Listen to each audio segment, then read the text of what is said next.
Money, money, money. Anybody can get rich quick. No risk. All you have to do is think big. Have faith. Way I go for the pot of gold.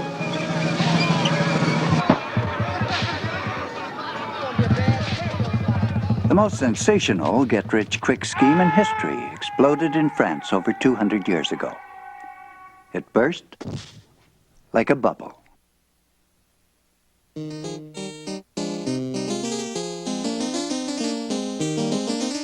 Now, the great King Louis XIV had borrowed most of the gold in his country to build his magnificent palace, among other things, so that when he died, the rich were poor and the poor were poorer, and they wanted their money back. The new king was only 5 years old, so this regent took over, and he had a plan. I'll pay them back with IOU, government bond. That'll shut them up. But they weren't entirely satisfied. They suspected the cupboard was bare. But the regent had another scheme up his sleeve. Simply devalue the gold they still had. And that move brought almost everything to a standstill.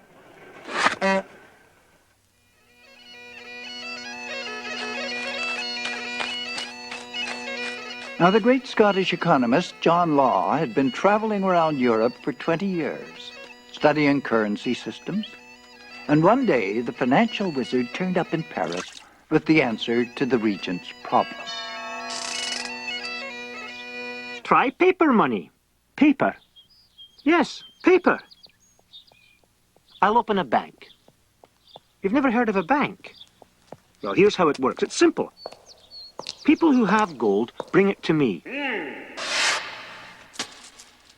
I give them a receipt, a banknote, a piece of paper.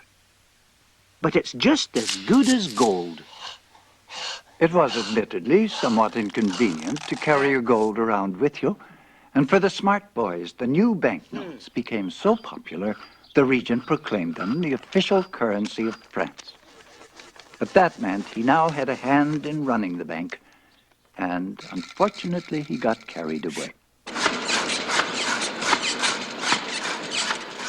The regent didn't understand that a paper currency must represent real wealth. But John Law did, and John Law dreamed a magnificent dream. I see the Mississippi River, and that land they named after King Louis, Louisiana. It belongs to France. It's rich in diamonds, gold, furs, rubies, who knows? Suppose we form a company to get at it. We let people buy shares in it with those IOUs the regent palmed off on them. If he'd give us the charter, everybody would be rich. It turned out that almost everybody did indeed want a share in the riches of Louisiana. But the Louisiana venture itself never quite got off the ground. It remained an undeveloped swamp.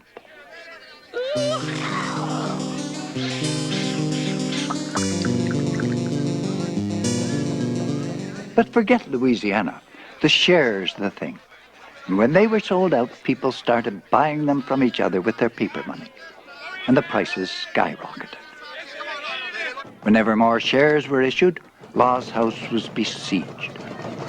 And all this time, the regent continued to turn out more and more of the green stuff.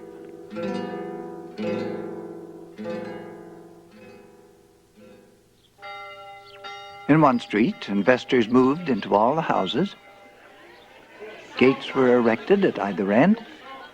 One gate for the nobility, the other for everyone else. And every morning at 8 o'clock, the gates were flung open for trading.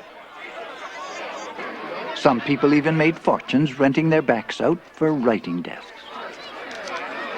One day a pauper, next day a prince. The combination of millions of paper notes and wildly inflated share prices gave birth to a new word that was on everybody's lips.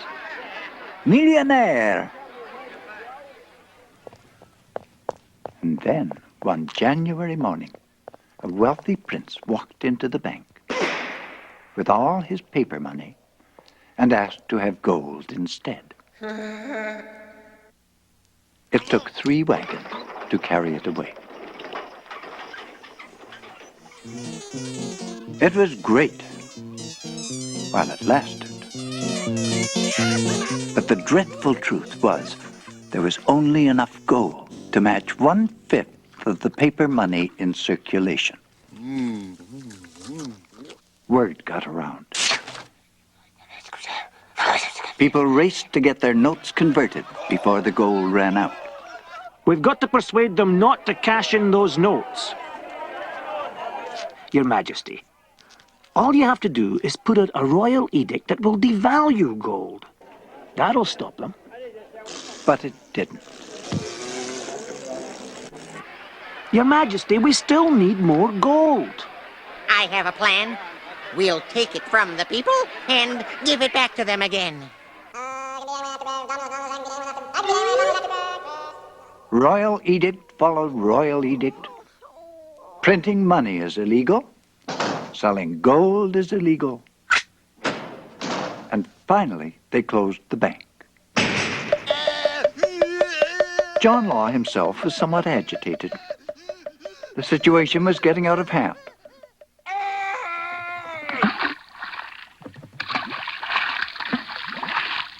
Since the money people got for their shares was worthless, the shares were worthless too. But there was still a ray of hope. The company would buy back the shares. But what would they buy them back with? Easy. Disregard Edict 3 and print some more money. And to persuade people that the money was valuable, Edict 8, gold coin is illegal. Prices rose to such an insane height that Law was forced to break the guarantee on his beloved paper notes. They would be worth only half their face value. But this move just turned Paris into a thieves' paradise. So they made gold legal again. And in the last stampede to get gold for paper, 15 people were crushed to death. It's Law's fault. Let's get him! Law fled to the palace. It was all over.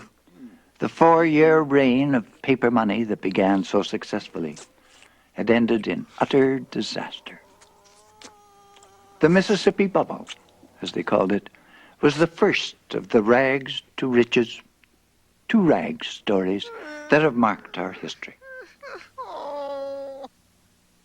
John Law slipped across the border in disguise, broke and broken-hearted, never to set foot in France again. However, at that very moment, over in England, the South Sea Company was offering shares in the riches of South America. They called that one the South Sea Bubble.